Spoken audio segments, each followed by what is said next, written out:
Bom, pessoal, vamos voltar então. Essa vai ser a última videoaula sobre sistema geniturinário. Hoje a gente vai terminar de falar sobre o sistema genital ou sistema reprodutor, que é o assunto que a gente está trabalhando no momento. Então, essa imagem aqui foi com a qual a gente terminou a nossa última videoaula, onde eu pedi para que vocês parassem o vídeo, dessem uma olhadinha em cada uma dessas estruturas, compreendessem como é que se dá esse arranjo aí dessas estruturas dentro da cavidade pélvica feminina, tá? É muito importante que vocês observem detalhadamente cada nome, como cada um está posicionado, para a gente poder compreender a parte anatômica, tá? Isso aqui não tem nem muito o que ficar falando, é só olhar mesmo, tá? São estruturas que a gente explicou em aulas passadas, nas aulas passadas. Só ressaltando aqui a posição do útero em relação à bexiga urinária, que eu tinha comentado com vocês, tá? Que nas mulheres a gente tinha o útero por cima da bexiga urinária. Esse era o motivo pelo qual mulheres gestantes, numa gravidez mais avançada, era comum que elas tivessem muita vontade de ir ao banheiro. Toda hora ela quer fazer xixi. Por quê? Porque aquele útero gravídico ele está muito aumentado e o peso daquele útero aumentado, em virtude da presença do bebê, acaba fazendo um peso maior sobre a bexiga urinária, né? Essa bexiga urinária ela vai ficar comprimida e ela vai até abaixar. Isso vai fazer com que a uretra feminina, que já é pequenininha, que já é mais curtinha quando comparada à uretra masculina, ela fique menor ainda, porque ela está sendo exprimida. Isso aumenta o risco dessa mulher, por exemplo, ter infecções urinárias de repetição, o que é um risco bem grave para a gestação, é um risco bem grave para o bebê, tá? Essas infecções urinárias que muito comumente ocorrem no final da gestação, tá? É inclusive uma razão que pode levar a um trabalho de parto prematuro, tá? Essas infecções urinárias em gestantes. Então, é um dado importante para a gente poder ficar atento, tá? Queria também que vocês observassem aqui a posição do colo do útero, aqui nós temos a cervix, né, ou o colo do, perdão, aqui nós temos o útero, aqui o colo do útero ou a cervix, que está aqui desembocando na vagina. Outro detalhe importante que eu comentei com vocês, mas não confundam, existem dois orifícios, tá? Aqui nós temos a uretra, que é para passagem da urina. Aqui nós temos a vagina, são orifícios diferentes, tá? O que vai passar ali pela vagina? A secreção vaginal, a menstruação, o próprio bebê num trabalho de parto prematuro, perdão, num trabalho de parto normal, né? Ou parto vaginal. E é também o órgão da cópula feminino. O que é um órgão de cópula? É o órgão com o qual a mulher mantém uma relação sexual, tá bom? Então, assim, fiquem atentos para esses detalhes. Já vi profissional da saúde cometendo esse tipo de erro, achar que é tudo um orifício só. Cuidado, não dorme na aula de anatomia, tá? Não fiquem viajando com isso. Outro detalhe interessante é que tudo isso que a gente falou até agora refere-se à parte interna do aparelho reprodutor feminino, tá? Porém, a gente tem a região externa, tá? Que é essa parte aqui mais externa desse aparelho reprodutor, tá? E isso aqui é o que nós chamamos de vulva ou pudendo feminino, tá? Uma confusão muito comum é confundir vulva com vagina e achar que é tudo a mesma coisa, que são sinônimos. Não são. A parte externa, a gente dá o nome de vulva e a parte interna, nós damos o nome de vagina. Não paga esse tipo de mico, hein? Não confunda as coisas. Então, já que a gente já começou a falar de pudendo feminino, ele constitui, obviamente, a parte externa dos órgãos genitais femininos. É uma abertura de um grande eixo que é antero posterior, tem bordas acidentadas, ou seja, não é muito regularzinho, e é situado ali naquela região que a gente chama de períneo. Lateralmente, ali a essa abertura, a gente vai encontrar duas bordas mais salientes que vão receber o nome de lábios maiores do pudendo, e na parte interna nós vamos encontrar os lábios menores do pudendo, que são paralelos aos lábios maiores. Então a gente tem os lábios maiores que são mais externos e os lábios menores que são mais internos, tá? E aí ele vai coincidir, esses lábios menores vão formar duas comissuras, uma posterior e uma anterior. Essa anterior, ela vai se unir, né? Vai formar uma estrutura, vai formar um ângulo que fica ali ao nível da glândula do clitóris. Não entendi nada, Letícia. Calma, vamos entender aqui. Primeiramente, essa estrutura aqui que é o monte do pubis, que eu já vou explicar mais ou menos mais algumas informações sobre ela, mas a gente está falando dessa estrutura aqui, ó. Olhem que aqui em cima a gente tem, a partir do monte do pubis, a gente tem a formação dessas estruturas aqui irregulares, que são os lábios maiores, tá? Internamente, nós temos os lábios menores. Essa estrutura toda aqui é o que a gente vai chamar de clítoris ou clitóris, tá? Já vi escrito dos dois jeitos, não vou nem entrar nessa discussão. O clitóris, então, logo acima, logo assim, na extremidade aqui do clitóris, a gente vai ter essa estrutura, que é o que eu tô chamando aqui, ó, glande do clitóris. Mas, Letícia, glande não é coisa de pênis? Então, o clitóris, ele também tem uma estrutura que forma uma glande, tá? E já já eu vou mostrar para vocês que clitóris e pênis são muito parecidos. Bom, olhando por fora, não, mas a estrutura anatômica é muito semelhante, tá? Então, olha aqui, ó. A gente vai ter o clitóris, essa extremidade aqui que é a glande do clitóris, e a partir dessa estrutura, dessa glande do clitóris, a gente vai ter aqui a formação dos lábios menores, tá? Ele vai ter duas comissuras, uma anterior, que tá aqui na base da glande do clitóris, e uma posterior. E essa região aqui toda tracejada é o que a gente vai chamar de períneo, tá? Aqui logo abaixo a gente vai ter o RAF do períneo, tá? Que vai ser a comunicação, não é uma comunicação, mas é um espaço intermediário entre o pudendo feminino, né? E o ânus, tá? Então a gente vai ter toda essa estrutura aqui, o pudendo feminino, tem esse RAF do períneo e aqui a gente tem o ânus, tá? Então, guardem aí. Monte do pubis, a gente vai ter o clitóris. Aqui nessa pontinha, a gente vai ter a glande do clitóris. Vão se abrir aqui os lábios menores, externamente os lábios maiores. E dois detalhes que eu quero que vocês observem: uretra e ósteo vaginal, tá? São estruturas diferentes. Observem o quanto o ósteo uretral ele é menorzinho quando comparado com o ósteo da vagina. Aqui é o ósteo da uretra, né? Olha como ele é pequenininho.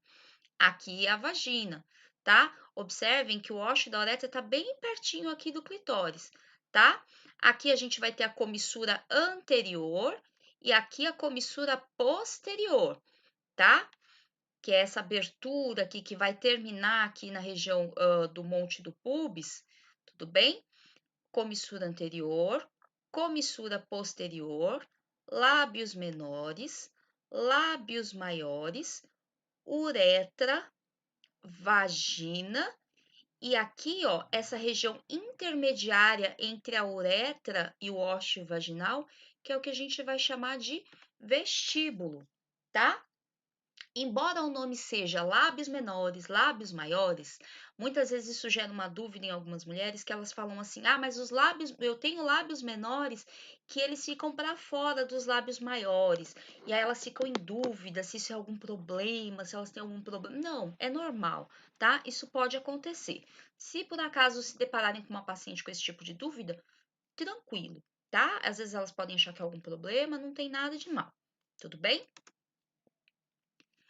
Bom, os lábios maiores vão se unir anteriormente formando um ângulo agudo, que a gente chama de comissura anterior, que eu já mostrei aqui, ó, tá formando esse ângulo agudo, e posteriormente constituindo a comissura posterior, que eu mostrei para vocês aqui embaixo, certo?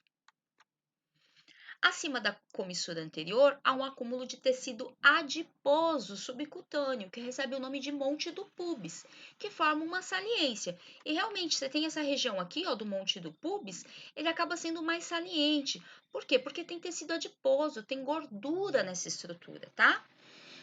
A cutis do monte do pubis, ou seja, a pele que está formando ali aquele monte do pubis, apresenta uma grande quantidade de pelos pubianos, como o próprio deriva ali de pub, né? que se tornam mais escassos nas regiões dos lábios menores do pudendo. O que isso quer dizer? Aqui, ó, na região do monte do pubis e aqui até nos lábios maiores, a gente tem uma quantidade maior de pelos pubianos, quando comparado ali aos lábios menores, onde eles vão se tornando mais escassos, mais fininhos, até que se tornam ausentes. Tudo bem? Um terço anterior apresenta uma saliência triangular mediana na base posterior, chamada de glande do clitóris, e o telhado cutâneo que o recobre, que é o prepúcio do clitóris, tá? O que isso quer dizer? Que aqui, ó, quando a gente olha, aqui a gente tem a glande do clitóris e o prepúcio do clitóris. Observem que ele forma como se fosse um triângulozinho. Perceberam? Isso daqui é o prepúcio do clitóris. Essa pontinha aqui é a glande do clitóris. E esse conjunto é o que a gente dá o nome de clitóris, tá bem? O clitóris é como se fosse uma miniatura de pênis masculino, tá? Assim como o pênis, ele também é um órgão erétil. Ele é formado por um tecido esponjoso chamado corpo cavernoso, que também é capaz de encher de sangue. Porque muitas vezes a gente sabe, não, tá, o pênis, ele é um órgão erétil, ele tem ali um tecido esponjoso que enche de sangue, causando a ereção. Isso aí a gente já conhece, que a gente viu isso ali lá no ensino médio. Porém, o que talvez não tenha sido falado para vocês na aula de anatomia, perdão, nas aulas de biologia do ensino médio, é que o clitóris, ele também tem essa capacidade, tá? De ficar erétil, tá? Durante o estímulo sexual. Porque ele também é formado por um tecido esponjoso, como a gente vai falar já já, quando a gente estiver falando de pênis, e esse tecido esponjoso, ele é capaz de encher de sangue e se tornar erétil, tá bem? Ele tem uma ereção, tá? Beleza, vamos falar do sistema genital masculino, que ele já é mais complexo, a gente vai aqui com um pouquinho mais de calma, tem um pouquinho mais de nome aqui. Os órgãos do sistema genital masculino, eles são os testículos, que são as gônadas masculinas. Lembra o que é gônada? É aquele órgão que é capaz, que produz a célula reprodutora. Pois é, nas mulheres são os ovários, nos homens são os testículos. Além disso, ele é composto, esse sistema genital, além dos testículos, por um sistema de ductos, ducto deferente, ducto ejaculatório e uretra, e além das glândulas sexuais acessórias, que ajudam ali na formação do sêmen, tá? Que são próstata, glândula bulboretral e vesículas seminais. Além de diversas estruturas de suporte, incluindo o escroto e o pênis, tá? O pênis, que é o órgão de cópula masculino, e um detalhe importante sobre o escroto. Escroto é uma bolsa, né? Onde vão ficar abrigados os testículos. A gente vai falar já já um pouquinho mais sobre algumas características desse tecido aí que vai formar o escroto. O testículo também vai produzir, além do esperma, que a gente já comentou, a testosterona, que a gente falou lá em sistema endócrino, tá? Que ele vai produzir, vai secretar esse hormônio. Como eu já disse, o pênis é o órgão copulador masculino. Ele é representado por uma formação cilindroide, ou seja, tem o formato de um cilindro, que vai apresentar uma região anterior que está ali coladinha no períneo, está presa ao períneo, e uma extremidade, ou seja, uma ponta que é livre e tem a ponta mais arredondada, que a gente já vai falar o nome de todas essas estruturas. O pênis, ele é composto por um sistema de cilindros, tá? Que eles têm a capacidade de encher e esvaziar de sangue durante a ereção. Então, quando esses cilindros estão cheios de sangue, ocorre a ereção. Quando esses cilindros se esvaziam, o paciente deixa, o cliente, né, ele deixa de ter essa ereção. Esse ser humano, não é só o cliente nosso, tá? Então, quais são os nomes desses cilindros? A gente tem dois cilindros superiores que vão receber o nome de corpos cavernosos do pênis, tá? E o outro que é o corpo esponjoso do pênis. Desculpa. Beba água. Vamos voltar. Os corpos cavernosos do pênis, eles vão se iniciar posteriormente por extremidades mais afiladas, tá? Que vão se acoplar ali medialmente aos ramos inferiores da púbia, recebendo o nome de ramos dos corpos cavernosos. Letícia, não entendi nada desse negócio aí que você falou. Calma que com imagem vai ficar mais fácil, tá? Observem aqui. Primeira estrutura que eu quero que vocês observem. A presença do corpo esponjoso, que está aqui mais medialmente. O corpo esponjoso, ele é uma estrutura única, então, ou seja, tem apenas um corpo esponjoso, e ele está acoplado entre dois corpos cavernosos, tá? É como se ele tivesse ali encaixado ali no meio desses dois corpos cavernosos, tá? E aí eu vou ter um septo que vai estar aqui abrigando esse corpo esponjoso que vai receber o nome de septo de Buck, que é o nome antigo. Hoje em dia a gente fala septo intracavernoso da fáscia profunda. Outro detalhe importante, na base do corpo esponjoso, a gente vai ter essa estrutura aqui que se chama bulbo do corpo esponjoso, tá? E ele tá aqui, ó, nessa região onde eu vou ter músculos, tá? Então, eu tenho, por exemplo, o músculo do esfíncter anal, vai ter aqui esse centro tendíneo, que vai estar tudo aqui nessa base do bulbo, aqui nesse bulbo do corpo esponjoso, tá? Lembra muito bulbo, lá quando a gente estava falando de sistema tegumentar, que a gente falou do bulbo do fio, do fio ou do pelo, é mais ou menos essa a lógica, tá? Aqui nós temos ramos do corpo cavernoso do pênis, tá? Temos aqui o direito e o esquerdo, um de cada lado, tá? Encaixado aqui a gente vai ter o corpo esponjoso e aqui na extremidade a gente tem a glande do pênis, tá bem? Aqui as estruturas ósseas que estão aqui, no qual essa estrutura está encaixada, né? A gente tem aqui, lembra do pubis, quando a gente falou lá de ossos da bacia? Ramo superior do osso púbico, tá? Que a gente tem o tubérculo púbico, ou seja, aquela proeminência óssea ali do osso púbico, tá? Aqui um ramo do isquio púbico, lembra? Que quando a gente falou lá de isquio, tal, volta lá na aula de osso, se você não lembra mais do que eu tô falando, hein? Continuando a falar de pênis. O pênis, ele tá dirigido para frente, tá?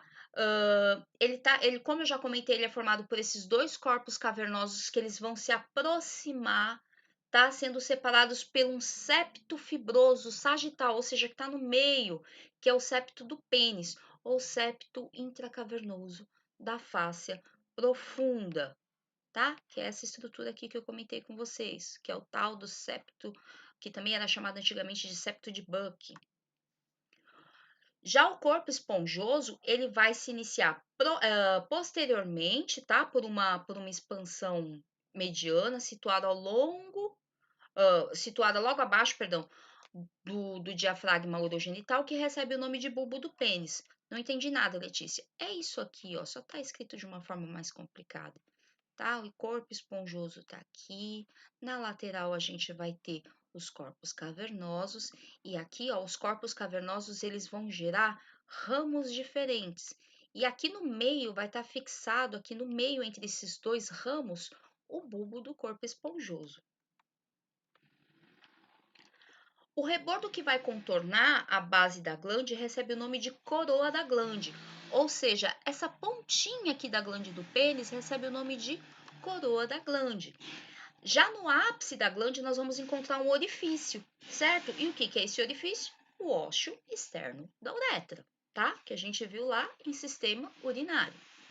E aí, como que vai se dividir o pênis? Ele é dividido em três partes: raiz, corpo e glande. Facinho. Raiz, corpo e glande, tá bem? Aqui, ó, o orifício, que é o ósseo externo da uretra.